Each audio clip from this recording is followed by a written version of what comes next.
Hey guys, ready হয়ে বেরিয়ে পড়লাম সনকাদির রিসেপশানে সাজাতে যাওয়া বলে।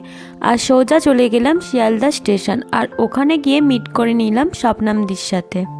আর ট্রেন ধরলাম বনগাঁ লোকাল।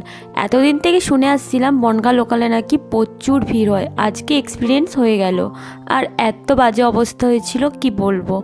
আর তারপর চলে গেলাম দুপুরের খাবার খেতে, আর দুপুরের খাবার খেয়ে সোজা চলে গেলাম সনকাদির কাছে।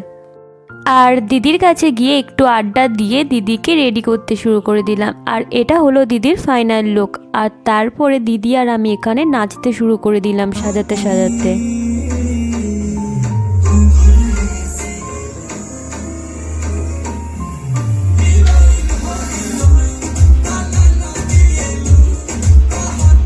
আর তারপর এখানে সবাই মিলে রেডি হয়ে বেরিয়ে পড়লাম। আর এখানে দিদির বোনেরাও ছিল। আর তারপরে চলে গেলাম দিদির ভেন্যুতে।